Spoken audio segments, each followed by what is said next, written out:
Investment risk అనేది market ఒడిదుడుకులకు లోబడి ఉంటుంది. ఇన్వెస్ట్ చేసే ముందు అందుకు సంబంధించిన వివరాలను క్షుణ్ణంగా తెలుసుకున్నాకే పెట్టుబడులు పెట్టండి. ఈ కార్యక్రమం నిపుణులు, అనుభవజ్ఞుల సూచనలు, సలహాల మేరకు మాత్రమే నడుస్తుంది. మీ పెట్టుబడులకు ఏబిఎన్ ఆంధ్రజ్యోతి ఎటువంటి బాధ్యత వహించదు.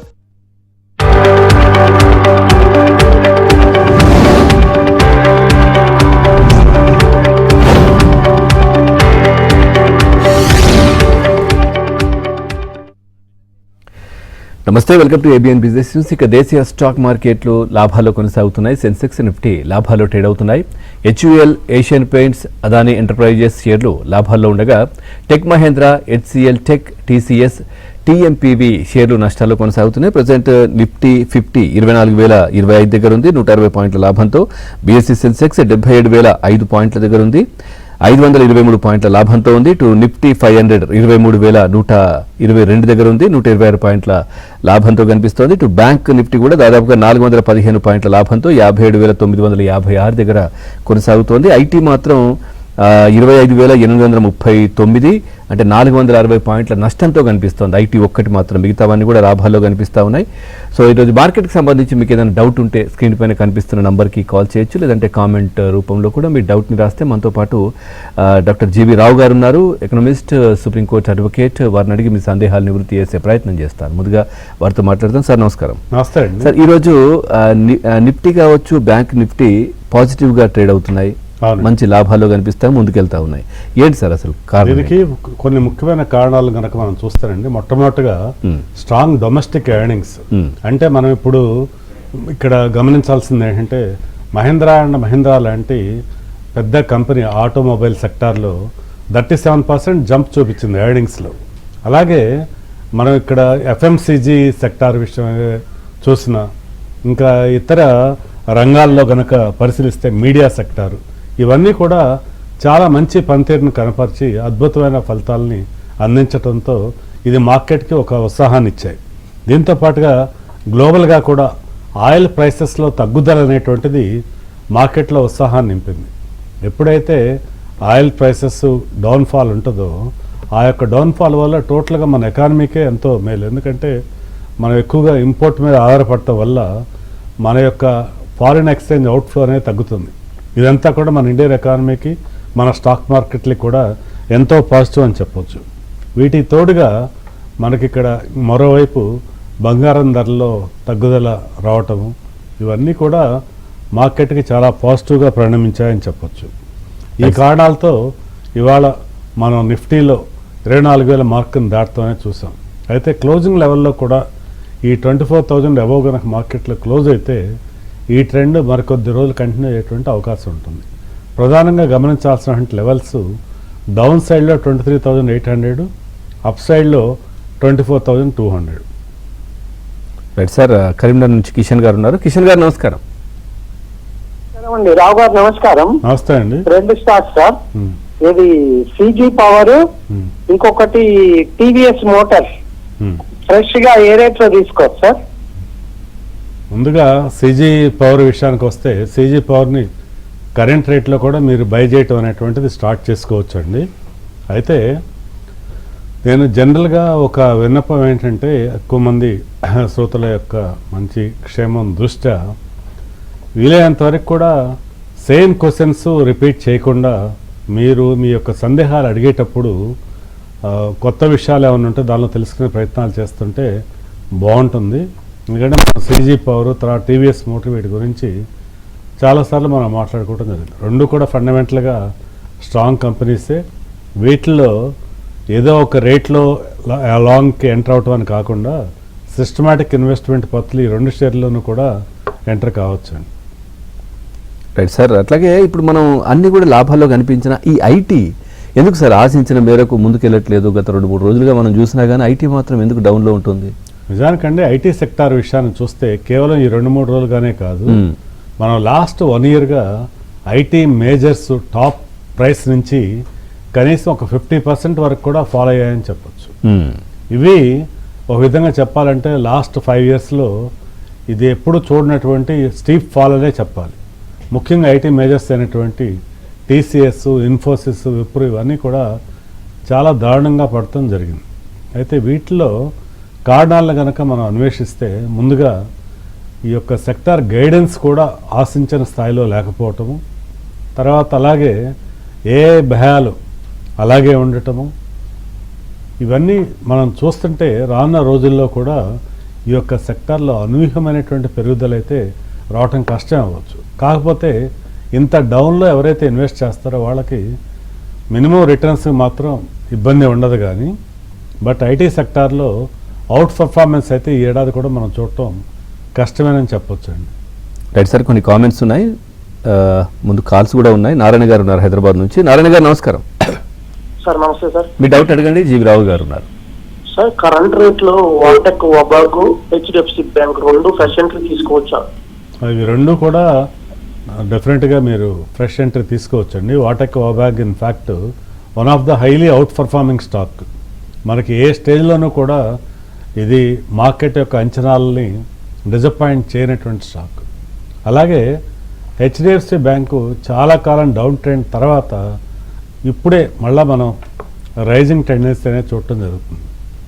వాళ్ళ హెచ్డిఎఫ్సి బ్యాంక్ నూతన చైర్మన్ కూడా అపాయింట్మెంట్ జరగటం, రానున్న రోజుల్లో కూడా హెచ్డిఎఫ్సి బ్యాంక్కి మంచి భవిష్యత్తు ఉందనే చెప్పొచ్చు.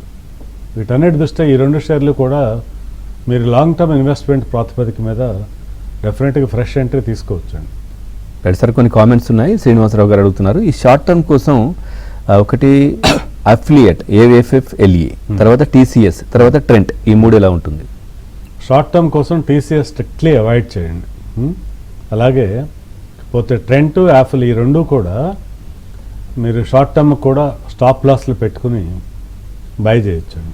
సార్ నారాయణ గారు అడుగుతున్నారు, జీఈ వెర్నోవా ఫ్రెష్ ఎంట్రీ ప్రైస్ ఎట్లా ఉంటుంది చెప్పండి. అయితే ఫ్రెష్ ఎంట్రీ కరెంట్ రేట్లో అవాయిడ్ చేయటం మంచిదండి. సార్ పవన్ ఉన్నారు కాలర్ హైదరాబాద్ నుంచి. పవన్ గారు నమస్కారం. నమస్తే అండి. మీ డౌట్? రావు గారు నమస్తే అండి. నమస్తే అండి. రావు గారు, నేను కేపీఐటీ ప్రైస్ లో ప్రెసెంట్ 563లో నేను కొన్నా అండి. ఓకే, నేను ఇంకా యాడ్ చేసుకోవాలనుకుంటున్నా. ఈ రేట్ లో చేసుకోవచ్చా? ఇంకా డౌన్ సైడ్ నాకు ఎక్కడ ఉంటుంది కొంచెం చెప్పగలుగుతారా? ప్రజెంట్ అయితే మీరు యాడ్ చేయకండి. ఇప్పుడు ఇచ్చినటువంటి గైడెన్స్లో 1% డౌన్ ట్రెండ్ అనేటువంటి దాన్ని ఒక ఇయర్గా చూసుకుంటే అది 4% డౌన్ ట్రెండ్ అవుతుంది. తర్వాత అలాగే ప్రముఖ బ్రోకరేజెస్ కూడా దీని విషయంలో ఇప్పుడు ఫ్రెష్ బయింగ్ని ఎవరూ కూడా రికమెండ్ చేయట్లేదు. ఇంకా ఇక్కడి నుంచి మరి కాస్త డౌన్ఫాల్కి కూడా అవకాశం ఉంది కాబట్టి తొందరపడి మళ్ళీ యావరేజ్ చేసే ప్రయత్నం అయితే చేయకండి. ఇంకా తగ్గిన తర్వాత అంటే మోర్ దాన్ 5-7% ఫాల్ కనుక అయితే ఫర్దర్గా అప్పుడు ఒకసారి మళ్ళీ రివ్యూ చేయొచ్చండి. రైట్ సార్, సుభాష్ గారు ఉన్నారు వరంగల్ నుంచి. సుభాష్ గారు నమస్కారం. నమస్కారం మీ డౌట్ సార్. అండి. జీవరావు గారు. నమస్తే అండి. సార్ థ్యాంక్ యూ సార్, మీకు గుడ్ అనాలిసిస్. థ్యాంక్స్. సార్ ఒకటి ఉనాసా కన్స్యూమర్, ఒకటి లారస్ ల్యాబ్స్, మీరు ఇక్కడ ఫ్రెష్ తీసుకోవచ్చా? రెండు కూడానండి. ఇన్ఫ్యాక్ట్ కరెంట్ ప్రైసెస్లో లో ప్రైస్లో ఎంటర్ అయిన వాళ్ళు ఒకసారి ప్రాఫిట్ తీసుకోవాల్సిన ప్రైసింగ్ ఉంది. ఇప్పుడు ఒక విధంగా ఫుల్ వాల్యుయేషన్లో ఉన్నాయని చెప్పొచ్చు. ఇక్కడి నుంచి ఏదైనా మార్కెట్ కరెక్షన్ వచ్చినప్పుడు మాత్రమే వీటిలో మళ్ళీ ఫ్రెష్ ఎంట్రీ విషయం పరిశీలించండి. ముఖ్యంగా మన లారస్ ల్యాబ్స్ విషయానికి వస్తే లాంగ్ టర్మ్కి కంపెనీ మంచిదే అయినప్పటికి కూడా ఫండమెంటల్గా మీరు ఇప్పుడు ఈ స్టేజ్లో ఫ్రెష్ ఎంట్రీ తీసుకోకుండా ఇక్కడ ఏదన్నా గట్టిగా ప్రైస్ కరెక్షన్ అయినప్పుడు మాత్రమే ఫర్దర్ యాడింగ్ అనే దాన్ని ఆలోచించడం మంచిదండి. సార్ భాస్కర్ రెడ్డి గారు ఉన్నారు. భాస్కర్ రెడ్డి గారు నమస్కారం. నమస్తే sir, good afternoon sir. Good afternoon అండి. సార్ నా దగ్గర ఎలైట్కాన్ ఇంటర్నేషనల్ 40 రూపీస్లో 3000 షేర్స్ ఉన్నాయి సార్. తర్వాత జేపీ పవర్ 22 రూపీస్లా ఉన్నాయి సార్. ఇవి ఉంచమంటారా లేకపోతే ఏమైనా యావరేజ్ చేసుకోవచ్చా సార్? యావరేజ్ అసలు చేయకండి. కాకపోతే ఏదన్నా మార్కెట్లో అప్ ట్రెండ్ కనుక వచ్చి మీరు ప్రాఫిట్లోకి వస్తే ఎగ్జిట్ అయ్యే ప్రయత్నం చేయండి. కానీ ఈ రెండు స్టాక్స్లను కూడా ఇప్పుడు మళ్ళా యావరేజ్ చేసే ప్రయత్నం అయితే చేయకండి. సార్ వెంకటేశ్వర్లు గారు అడుగుతున్నారు, ఈ వేదాంత ఐరన్ అండ్ స్టీల్ 34.82లో ఉన్నాయంట, తర్వాత ఇంకో యాడ్ చేసుకోవచ్చా? తర్వాత టీఎంపీవి 563లో ఉన్నాయి, యావరేజ్ చేయవచ్చా? టాటా మోటార్ ప్యాసింజర్ వెహికల్ మీరు యావరేజ్ చేయొద్దు, కానీ ఇప్పటికే ఉన్న షేర్లను డెఫినెట్గా హోల్డ్ చేయండి. ఇకపోతే వేదాంత గ్రూప్లో ఉన్న షేర్లు అన్నీ కూడా ఈ రోజున చాలా పెరుగుదల అనేటువంటిది మనం చూసాం. అంటే వేదాంత గ్రూప్లో ఉన్నటువంటి 4 షేర్లు కూడా మంచి అప్ ట్రెండ్, కొన్ని షేర్లు 16%, 10% అలా పెరగటం కూడా చూసాం. మీరు దీనిలో ఇవాళ మీరు 34లో కొన్నా ఉన్నారు, అది ఇప్పుడు 38కు ఎంతో అయినట్టు ఉంది. అలాగే వేదాంత గ్రూప్లో ఉన్నటువంటి ప్రతి షేరు కూడా ఇక్కడి నుంచి కూడా ఇంకా ఎంతో పెరిగే అవకాశం ఉందండి. అందుకని ఇప్పటికే ఉన్న షేర్లను డెఫినెట్గా హోల్డ్ చేయండి. వేదాంత అల్యూమినియము, వేదాంత ఐరన్ స్టీలు, అలాగే వేదాంత ఆయిల్ అండ్ గ్యాస్, ఇవన్నీ కూడా ఇక్కడి నుంచి కూడా మంచి రిటర్న్ ఇచ్చే అవకాశం ఉందండి. రైట్ సార్, ముత్యాలరావు గారు ఉన్నారు శ్రీకాకుళం నుంచి. ముత్యాలరావు గారు నమస్కారం. మా ఇంట్లో మ్యారేజ్ ఉందండి, ఓకే. 2 months లో. మ్మ్. ఫిజికల్ గోల్డ్ ఒక 200 గ్రాములు కొనాలనుకుంటున్నాము.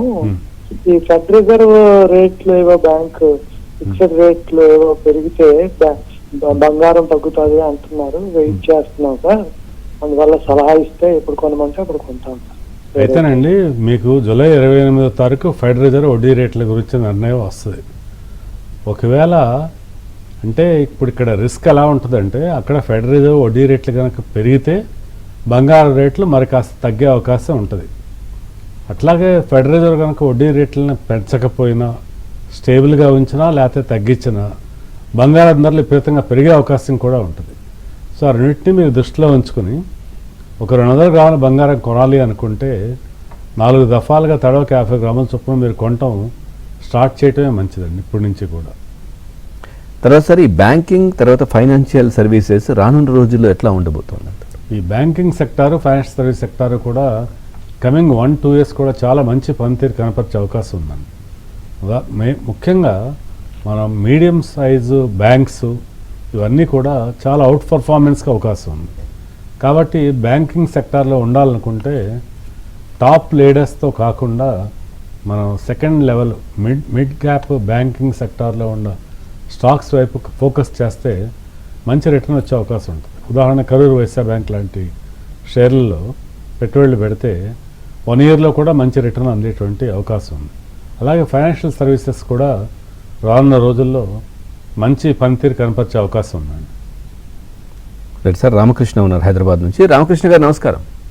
నమస్తే అండి. మీ డౌట్ అడగండి. నా దగ్గర కొచ్చిన్ షిప్ యార్డ్ ఉందండి 1700 లో. ఇప్పుడు లాస్ లో ఉన్నాను, దాన్ని యావరేజ్ చేయాలా ఏం చేయాలని? కొచ్చిన్ షిప్ యార్డ్ మీరు ప్రజెంట్ ప్రైస్లో యావరేజ్ ఏం చేయొద్దు, కాకపోతే ఉన్న షేర్లు డెఫినెట్గా హోల్డ్ చేయండి. అట్లీస్ట్ 1 year అయినా హోల్డ్ చేస్తే మీరు మళ్ళీ ప్రాఫిట్లోకి వచ్చేటువంటి అవకాశం ఉంటుందండి. కాస్త తగ్గిన ప్రతిసారి కూడా యావరేజ్ చేసేటువంటి ఆలోచనలు అయితే చేయకండి. రైట్ సార్, చిత్తూరు నుంచి ఉన్నారు రాజు గారు. రాజు గారు నమస్కారం. మీ డౌట్ అడగండి. నమస్తే సార్. నమస్తే జీవరావు సార్. నమస్తే అండి. సార్ ఒక 2 stocks sir. First the transformers and rectifiers, second one కుఫిడ్ లాభాల్లో ఉన్నాను లాంగ్ టర్మ్ కోసం, ఇంకా యాడ్ చేసుకోవచ్చా? ఈ 2 షేర్లు కూడా లాభాలను ఉన్నారంటున్నారు. పైగా ఫర్దర్గా లాంగ్ టర్మ్కి ఇన్వెస్ట్ చేద్దాం అనుకుంటే హోల్డ్ చేయండి ఉన్న షేర్లు. ఫర్దర్గా మళ్ళీ ఇప్పుడున్న రేట్లో యాడ్ చేసే కన్నా కూడా మనకి మార్కెట్లో మీ యొక్క పోర్ట్ఫోలియోని డైవర్సిఫై చేసుకునే ప్రయత్నం చేస్తూ వీటిని అలాగే హోల్డ్ చేసి ఇంకా డిఫరెంట్ సెక్టార్లో కొన్ని షేర్లని యాడ్ చేసుకుంటే ఎక్కువ ప్రయోజనకరంగా ఉంటుందండి. రైట్ సార్, కామెంట్స్ ఉన్నాయి. కళ్యాణి గారు అడుగుతున్నారు, ఈ రిలయన్స్ పవర్ వచ్చేసి 70 రూపీస్లో ఉన్నాయంట. సో ఆ ప్రైస్లో యావరేజ్ చేసి చేయొచ్చా చెప్పండి. అట్లాగే IFCI fresh buy entry price ఏంటి? రిలయన్స్ పవర్ అసలు మీరు ఎగ్జిట్ ప్రయత్నం చేయటం మంచిదండి. ఇక్కడి నుంచి కూడా దానిలో ఎక్కువ భవిష్యత్తు అనేది మనం ఎక్స్పెక్ట్ చేయలేము. ఇది కాకుండా ఇంకో షేర్ ఏది అడిగారు?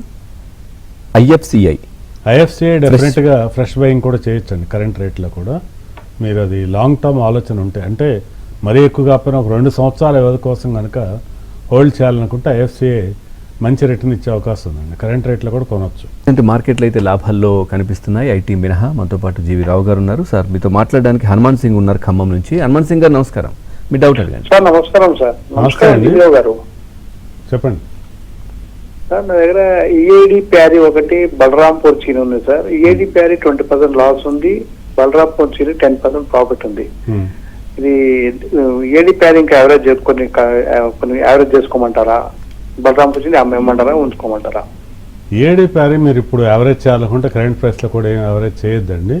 ఏదైనా మొమెంటమ్ స్ట్రాంగ్ వచ్చినప్పుడు మాత్రమే ఫర్దర్గా యావరేజ్ గురించి ఆలోచించండి. ఇప్పటికే ఉన్న షేర్లు అయితే హోల్డ్ చేయొచ్చు. అలాగే బలరాంపూర్ చెన్నీ కూడా ఇక్కడి నుంచి ఇంకా పెరిగే అవకాశం ఉందండి. ఇప్పుడు తొందరపడి అమ్మాల్సిన అవసరం అయితే లేదండి.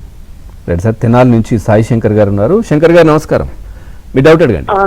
నమస్కారం అండి. గురుగారు నమస్కారం. నమస్తే అండి. సార్ ఈ ఎటర్నల్ ఏంటి సార్, ఇది తీసుకోవచ్చా తీసుకోకూడదు, అది ఏంటి ఓన్లీ ట్రేడింగ్ స్టాక్ ఏంటి సార్? ఏదండి? ఎటర్నల్. ఎటర్నల్ అండి. ఎటర్నల్ ఏమి ట్రేడింగ్ స్టాక్ ఏం కాదండి. మీరు ఎటర్నల్ లాంగ్ టర్మ్ కోసం కూడా డెఫినెట్గా హోల్డ్ చేయొచ్చు. చాలా మంచి కంపెనీయే. సో నిజానికి చాలా తక్కువ రేట్లో ఉండగా ఎటర్నల్ వైపు చూడమంటే చాలామంది ఇన్వెస్టర్లు వెనక ముందు ఆడారు. ఇక్కడి నుంచి కూడా ఇంకా పెరిగే అవకాశం ఉందండి. అది కేవలము షార్ట్ టర్మ్ ట్రేడింగే కాదండి, లాంగ్ టర్మ్ ఇన్వెస్టర్స్కి కూడా మంచి రిటర్న్ అందించే అవకాశం ఉంది. తగ్గిన ప్రతిసారి కూడా ఎటర్నల్లో మీరు పొజిషన్ తీసుకోవచ్చు అండి. Sir thank you sir, thank you very much. Sir Satish ఉన్నారు హైదరాబాద్ నుంచి. సతీష్ గారు నమస్కారం. నమస్తే అండి. నమస్తే జీవరావు గారు. నమస్తే, చెప్పండి సతీష్ గారు. సార్ నా దగ్గర ఒక 3 స్టాక్స్ ప్రాఫిట్ లో ఉన్నాను. ప్రాఫిట్ అని బుక్ చేసుకుంటూ చేసుకుంటాను సార్. ఒకటి సుజలానం, ఇంకోటి జేఎస్డబ్ల్యూ ఇన్ఫ్రా, పిఎఫ్సి. ఇందులో 20% ప్రాఫిట్ లో ఉన్నా సార్. ప్రాఫిట్లో ఉంటే 3 కూడా ప్రాఫిట్ తీసుకోండి ఇప్పుడైతే. మీరు మోర్ దాన్ 20, ఎందుకంటే ఇప్పుడు ఉదాహరణ సుజలానే ఉందనుకోండి, లాంగ్ టర్మ్కి ఎంత మంచి స్టాక్ అయినప్పటికి కూడా మీరు ఆల్రెడీ 20% ప్రాఫిట్లో ఇప్పుడు ప్రాఫిట్ తీసుకోండి. మళ్ళీ తగ్గినప్పుడు అదే షేర్లు మీరు ఎంటర్ అయ్యేటువంటి ప్రయత్నం చేయొచ్చు. మీరు ఏంటంటే ఈ 3 షేర్లు కూడా రియల్గా 20 అండ్ అబవ్ మీరు పర్సంటేజ్ ఆఫ్ రిటర్న్లో ఉంటే ప్రాఫిట్ తీసుకుని మళ్ళీ అది ఒక 15% అట్లా డౌన్ అయినప్పుడు ఈ షేర్లు మళ్ళీ ఎంటర్ కావచ్చండి. షేర్లు మంచిగా అయినప్పుడు కూడా ప్రాఫిట్ వచ్చినప్పుడు ఇట్లా తీసుకుని తగ్గినప్పుడు మళ్ళీ ఎంటర్ అయితే ఓవరాల్గా మీ కాస్ట్ ఆఫ్ ఎక్విజిషన్ కూడా తగ్గే అవకాశం ఉంటుంది. కాబట్టి అది మంచి ప్రయత్నమే అవుతుందండి. Right sir. శివనారాయణ గారు ఉన్నారు తెనాలి నుంచి. శివనారాయణ గారు నమస్కారం. నమస్తే అండి. యూటీఐ ఏఎంసీ కొనుక్కోవచ్చండి? ఏదండి? UTI AMC. ఒక్కసారి మళ్ళీ చెప్పండి. నమస్తేనండి. యూటీఐ ఏఎంసీ కొనుక్కోవచ్చండి? క్లారిటీ లేదు. Canara bank AMC.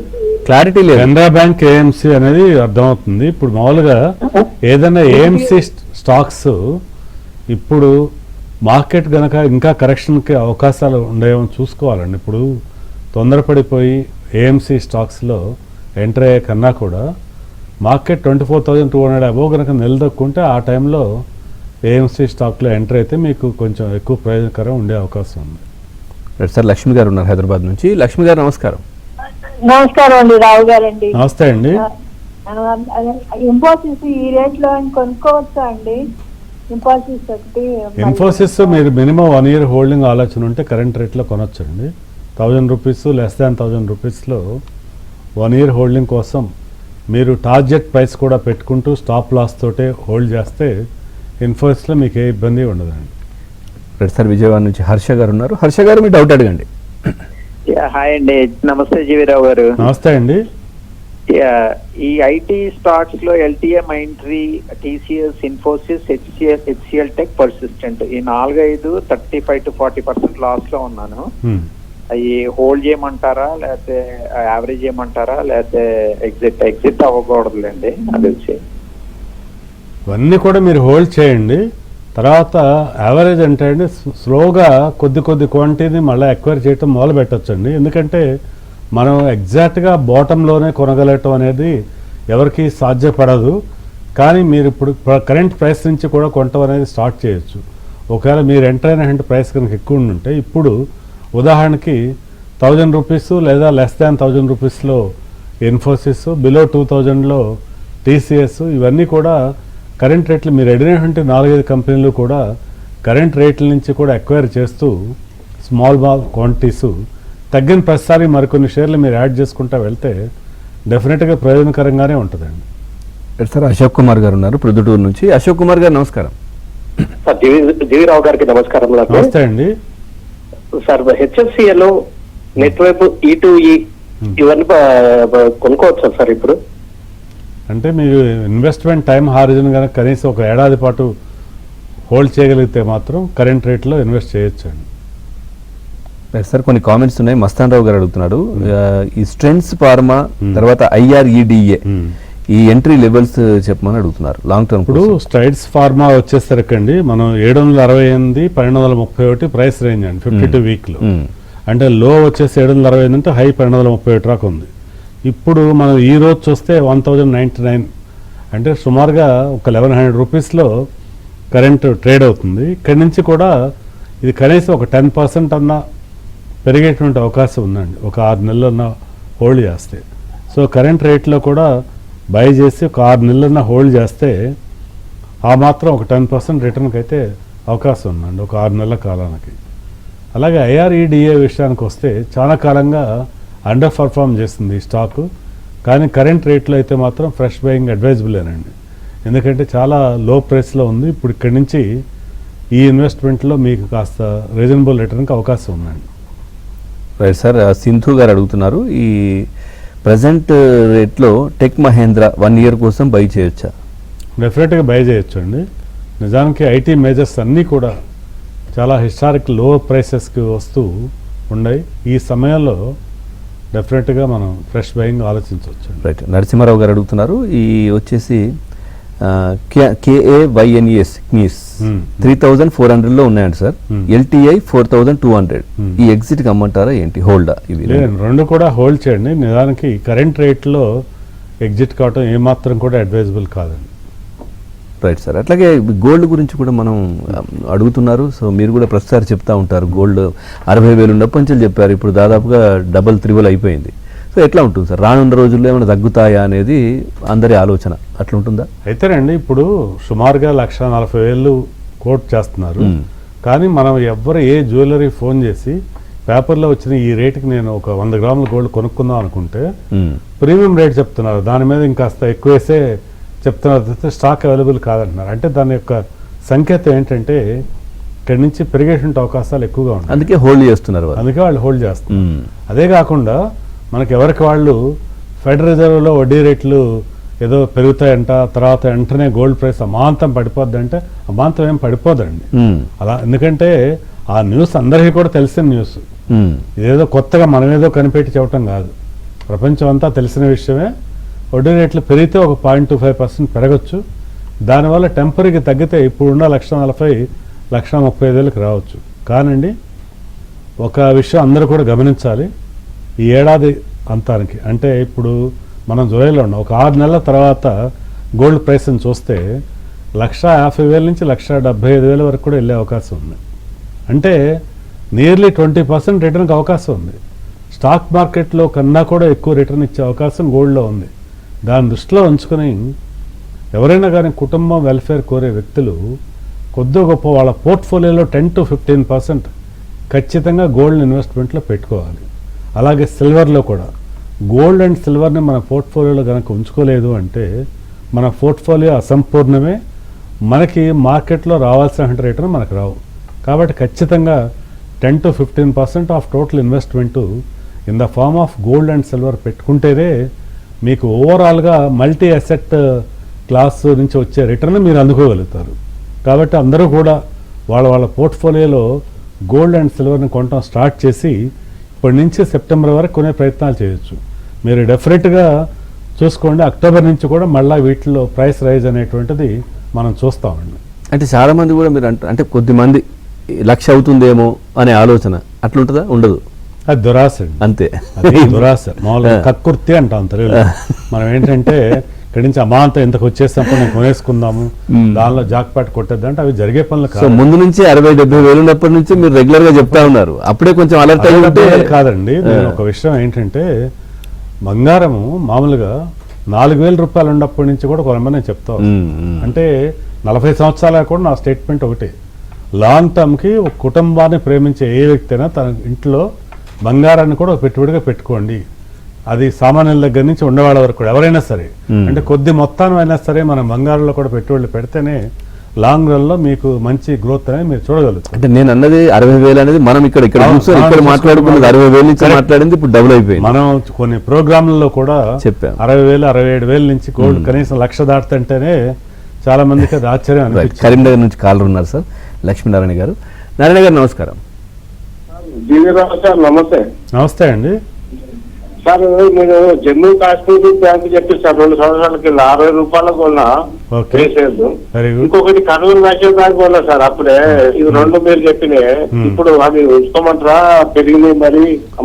ఈ రెండు కూడానండి మీరు కొన్నటువంటి ప్రైస్ లో మీకు మోర్ దాన్ 50% డబుల్ అట్లాంటి ప్రాఫిట్ కనుక వచ్చుంటే సగం ప్రాఫిట్ తీసుకోండి, ఇప్పుడు తీసుకుని మిగతా అన్ని హోల్డ్ చేయండి. సార్ వెంకటేశ్వరరావు గారు ఉన్నారు హైదరాబాద్ నుంచి. వెంకటేశ్వరరావు గారు నమస్కారం. నమస్కారం సార్. మీ డౌట్? అదే హెచ్ఈజీ 575 లో ఉన్నవి, ఓకే. ఎల్జీ ఎలక్ట్రానిక్స్ 2100 లో ఉన్నవి. హోల్డ్ చేయమంటారా, యాడ్ చేయమంటారా? ఫర్దర్గా యాడ్ చేయదు కానీ రెండు కూడా ఇప్పుడున్న ప్రైస్లో మీరు హోల్డ్ చేయటం మంచిదండి. ఓవరాల్గా రెండు కంపెనీలు కూడా ఫండమెంటల్గా స్ట్రాంగ్గానే ఉండే, వాల్యుయేషన్గా కూడా మరీ ఎక్స్పెన్సివ్ కూడా కాదండి. ఫర్దర్గా యాడ్ చేయమని చెప్పగానే ఇప్పటికే ఉన్న షేర్లు డెఫినెట్గా హోల్డ్ చేయండి. Right sir. ఒక ఈ సెక్టార్ వైజ్గా చూస్తే ఎట్లా ఉంది సార్? ఎందుకంటే ఐటీ అయితే మీరు చెప్పారు, సో ఇప్పుడు డిఫెన్స్ ఎట్లుంది, మిగతావి ఏంటి, అసలు పొజిషన్ ఏంటి? మనం రానున్న రోజుల్లోనండి ముఖ్యంగా ఫార్మా రంగంలో ఉన్న షేర్లు చాలా మంచి అవుట్ పర్ఫార్మెన్స్ చూపించేటువంటి అవకాశం ఉంది. అలాగే డిఫెన్స్లో కూడా స్పెసిఫిక్గా కొన్ని షేర్లు ఇప్పుడు మనకి భారత్ ఎలక్ట్రానిక్స్, తర్వాత బీడీఎల్, హెచ్ఏఎల్ ఇవన్నీ కూడా అవుట్ పర్ఫార్మెన్స్ చూపించేటువంటి అవకాశం ఉందండి. అంటే రానున్న రోజుల్లో అవుట్ పర్ఫార్మెన్స్కి స్కోప్ ఉన్న సెక్టార్లు ఏవి అని కనుక అడిగితే మనం ఫార్మా, హెల్త్ కేరు, అలాగే డిఫెన్స్ సెక్టారు, వీటితో పాటుగా కొన్ని సెలెక్టెడ్ బ్యాంకింగ్ స్టాక్స్ కూడా మిగతా సెక్టార్ల కన్నా కూడా ఎక్కువ పర్ఫార్మెన్స్ చూపించేటువంటి అవకాశాలు మెరుగ్గా ఉన్నాయండి. Right. Thank you doctor GV Rao గారు. మార్కెట్కి సంబంధించి చాలా చక్కటి విశ్లేషణ అందించారు. Thank you very much. నమస్తే. ఇది వాళ్ళ ఏబిఎన్ బిజినెస్ న్యూస్.